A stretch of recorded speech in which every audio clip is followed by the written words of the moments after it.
Hello. 'Madly in love' part 355. Sadist బాబు లోపలికొచ్చి చూసేసరికి ఏదో బలవంతంగా అతనికి కనపడకుండా తినడానికి ట్రై చేస్తూ ఉన్న దక్ష కనిపించడంతో, "ఏం తింటున్నావ్?" అని అడిగేసరికి ఇందిర మాట్లాడకుండా వెళ్ళిపోవడంతో, ఇదేంటి అమ్మ ఇలా ఇరికించి వెళ్ళిపోయింది అని అనుకుంటూ కంగారు పడింది. "నిన్నే అడుగుతున్నాను ఏంటది?" అని ఆమె ఏం తింటుందో చెక్ చేయడానికి ట్రై చేస్తుంటే, "లేదు లేదు" అన్నట్టుగా అడ్డంగా తలాడించి నోటికి చేతులు అడ్డం పెట్టుకుంది. "అరే చూడనివ్వవే, ఎందుకలా దాచిపెట్టుకుంటున్నావ్? కొంపదీసి ఏదైనా ఫాస్ట్ ఫుడ్ తింటున్నావా?" అని కోపంగా ఏం తింటుందో చూడ్డానికి ట్రై చేస్తుంటే, లేదు లేదు అని కళ్ళతోనే చెప్తూ అతన్ని చెక్ చేయనివ్వకుండా గబగబా నమిలి వాటర్ కూడా తాగేసింది. సాడిస్ట్ బాబు కోపంగా చూడ్డంతో నవ్వుతూ, "మీరది చూడకూడదు. మా అమ్మ నాకొక సీక్రెట్ ఇంగ్రీడియంట్ ఇచ్చింది" అంది. "ఏంటది? నాకు చెప్పకూడదా?" అని అడిగేసరికి, "మీకు చెబితే మీరదేంటో ఎక్స్‌ప్లెయిన్ చేసే లోపే మీకు నచ్చింది ఊహించుకుని నన్ను, మా అమ్మని ఎక్కడ తిట్టేస్తారోనని కంగారు పుట్టి తినేశాను" అని చెప్పింది.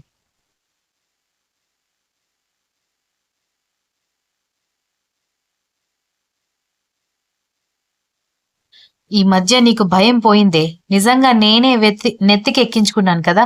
అనగానే, "ఊరుకోండి, మీరు మరీ మాట్లాడతారు. మీ తల మీద నేనెలా నిలబడగలను? నా కాలు కూడా పట్టదు" అని అంది.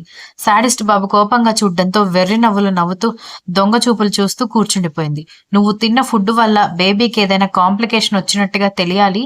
అప్పుడు చంపుతా" అని చెప్పి కోపంగా ఫ్రెష్ అవ్వడానికి వెళ్ళిపోయాడు. బాబోయ్! ఈ ప్రెగ్నెన్సీ ఏమో గాని ఈయన దగ్గర ఏం చేయాలన్నా దొంగలాగే చేయాల్సొస్తోంది. నా కర్మ అని తల పట్టుకొని ఏదో కామెడీ మూవీ వస్తూ ఉంటే అది పెట్టుకుని కూర్చుంది. సౌజన్య సాయంత్రం ఇల్లు ఊడుస్తూ, "మా అత్తయ్య ఉన్నప్పుడు ఇంటి పని మొత్తం తనే చేసేది.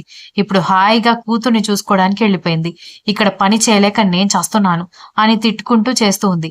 "ఏంటొదినా, ఇల్లు కూడా ఊడవబుద్ధి కావడం లేదా?" అని అప్పుడే లోపలికొచ్చిన నవీన్ వెటకారంగా అడిగితే, "వచ్చావా? ఇంకా నా మీద సెటైర్ వేయడానికి నువ్వు రాలేదేంటి అనుకుంటున్నాను మరిది" అని అంది సౌజన్య వెటకారంగా.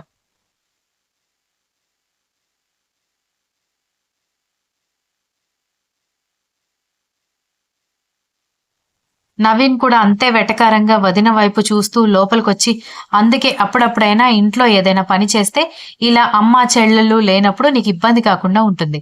కానీ మనకి కూర్చుని రాజభోగం అనుభవించడమే తప్పితే పని చేయడం చేత కాదు కదా! పైగా అంత పెద్ద ఇంటికి కోడళ్ళైన నా చెల్లెళ్ళు వాళ్ళ మొగుళ్ళకి వద్దంటున్నా వండి పెట్టుకుంటారు. మీకది కూడా చేత కాదు" అని నవీన్ అన్నాడు. "ఇంకా మీ వదిన వంట చేసింది.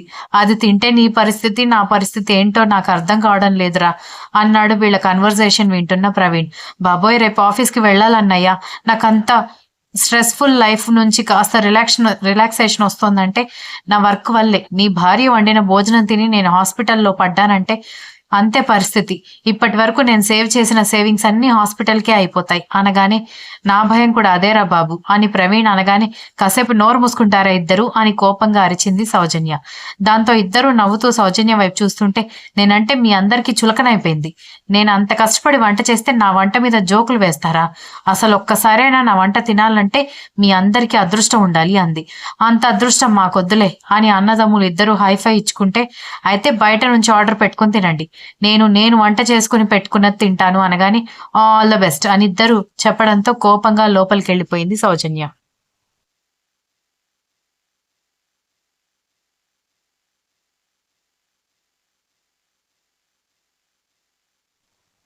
"హలో అన్నయ్య, ఎలా ఉన్నావని" ఇంటికొచ్చిన బాబాయ్ కొడుకుని చూసి, "నువ్వేంట్రా ఎప్పుడూ లేనిది ఇక్కడికొచ్చావు" అని తన సినిమా షెడ్యూల్ చెక్ చేసుకుంటున్న కర్ణ తలెత్తి చూసి అడిగాడు.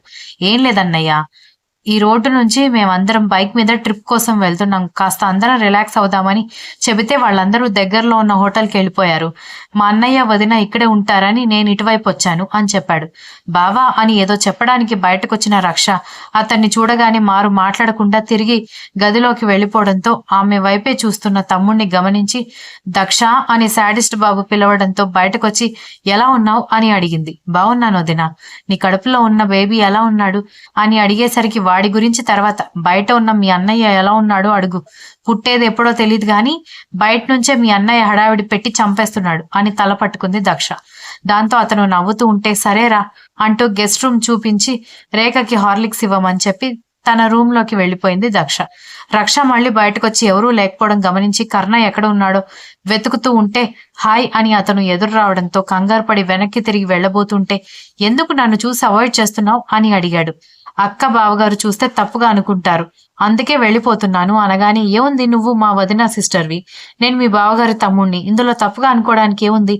ఇలా నువ్వు తప్పించుకుని వెళ్తేనే నేను ఇంకా నిన్ను ఇబ్బంది పెడుతున్నాననుకుంటారు అన్నాడు.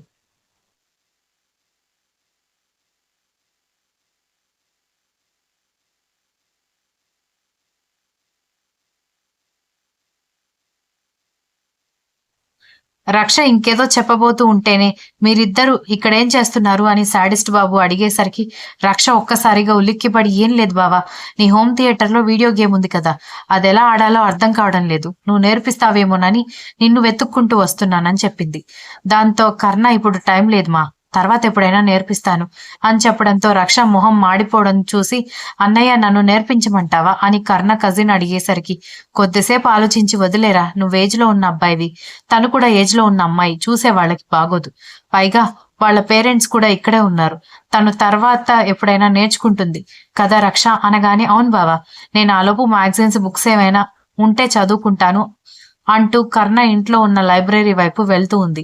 అదేంటన్నయ్యా, మేమిద్దరం ఒకే ఏజ్ వాళ్ళం, ఫ్రెండ్స్ లాగా ఉండాలి, నువ్వు కూడా 90 ఓల్డ్ లేడీస్ మాట్లాడినట్టుగా మాట్లాడతావేంటి అని అన్నాడు. అది కాదురా, చెప్పిన మాట విను అంటూ ఉంటే ప్లీజ్ అన్నయ్య నేను నేర్పిస్తాను అంటున్నాను కదా అనగానే రక్ష తల పట్టుకుంటే సరే కానీ ఎక్కువసేపు ఒకే దగ్గర ఉండకండి, ఒక 1 అవర్ తర్వాత ఎవరి రూమ్ లోకి వాళ్ళు వెళ్ళండి అని చెప్పి సాడిస్ట్ బాబు అక్కడి నుంచి వెళ్ళిపోవడంతో ఇప్పుడు ఓకేనా అని కర్ణ కజిన్ అడిగేసరికి బావగారు వద్దంటూ ఉంటే అంతలా ఇబ్బంది పెట్టడం అవసరమా అని అడిగింది రక్ష.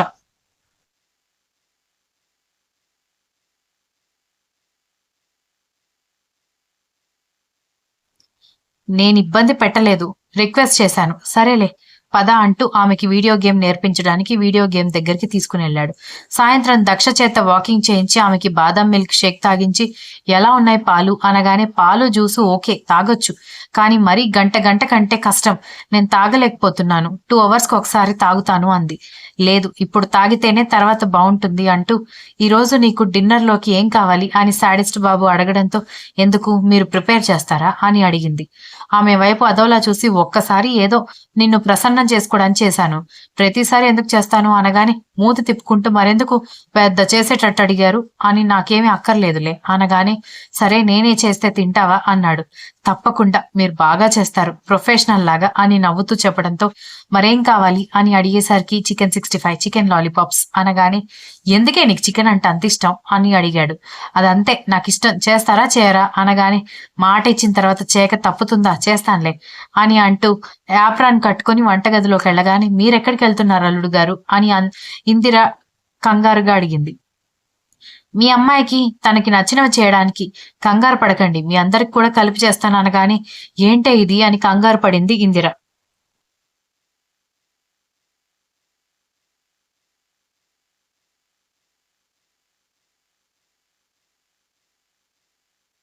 నేనే చేయమన్నానులేమ్మా, నువ్వెందుకు కంగారు పడుతున్నావు, అప్పుడప్పుడు ఇలా కడుపుతో ఉన్న భార్య కోసం భర్త వంట చేయడంలో తప్పేమీ లేదులే. లేదు అని మనమే దగ్గరుండి చేశామనుకో నాకు నిన్ను తన చెప్పు చేతల్లో పెట్టుకున్నట్టు అందరూ అలాగే తయారవుతారు అని నారాయణ తన వైపు చూడగానే సైలెంట్ అయిపోయింది. ఏంటి ఆ మాటలు మీ నాన్న విన్నాడంటే కోపం వస్తుంది అనగాని వినడమేంటి ఆల్రెడీ విన్నాడు, చూస్తున్నాడు చూడు అని చెప్పడంతో ఇద్దరూ సైలెంట్ అయిపోయారు. చూస్తూ ఉండగానే గంట సేపట్లో దక్ష అడిగిన ఐటమ్స్ అన్ని ప్రిపేర్ చేసి తినండి, తిని టేస్ట్ ఎలా ఉన్నాయో చెప్పండి అని చెప్పడంతో అందరూ టేస్ట్ చేసి సూపర్ గా ఉన్నాయని రక్షాకర్ణ తమ్ముడు పొగడ్తల వర్షం కురిపించారు. మీరు చెప్తున్నారు సరే, మెయిన్ క్యాండిడేట్ సౌండ్ చేయడం లేదు ఏంటి అనగానే సౌండ్ చేయడానికి అక్కడ ఖాళీ ఉండాలి కదా బావా, చూడు ఎడారి నుంచి సంవత్సరం తర్వాత మనుషుల్లోకి తిరిగి వస్తే దొరికిన ఫుడ్ ఎలా తింటారో అలా తింటోంది మా అక్క అని చెప్పింది రక్ష. ఆ మాటకి దక్ష కోపంగా చెల్లెల వైపు చూస్తే ఊరుకో రక్ష, ఎందుకు వదినని అలా అంటావు, కడుపుతో ఉంది కదా క్రేవింగ్స్ ఉంటాయి, అలా కామెంట్ చేయకూడదు అని అన్నాడు దక్ష మరిది. రక్తం పంచుకు పుట్టిన చెల్లెల కంటే నువ్వు చాలా బెటర్ దొంగ మొహంది, బావతో కలిసి నా మీద జోకులేస్తోందని దక్ష తిట్టుకుంటూ ఉంటే సరే సరే నెమ్మదిగా తిను, ఆ కోడి ఆల్రెడీ చచ్చిపోయింది.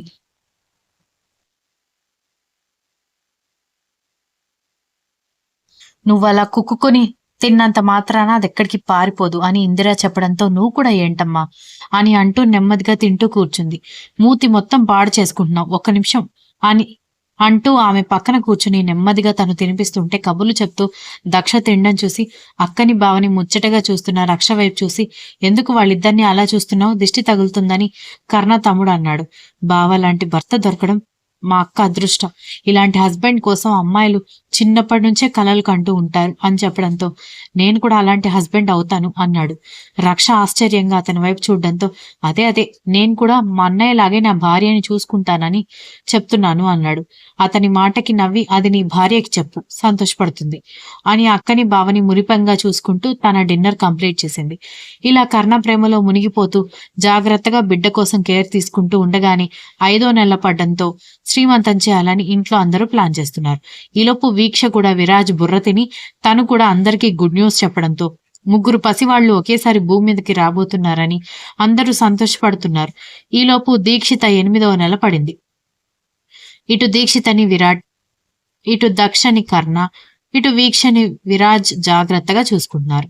Continuous. If you like the story please like, share, comment and don't forget to subscribe.